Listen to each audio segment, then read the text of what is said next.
ከበ ፊደላት መካከል ቤ ብ እና ቦን ወስድና ከዘ ፊደላት መካከል ዛን ወስጄ ቃላት መሰርታለሁ።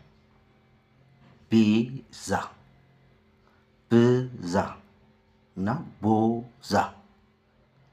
ቤዛ ለምሳሌ የኛ ሰፈር ልጅ ቤዛ የምትባላለች የቤተሰቡ አስቤዛ ጠቅላላ እሷ ስለምትሸፍን ቤዛ ይሏታል። እኛም ቤዛ ስንላት አቤት ትለናለች እና በጣም ደስ ይለናል።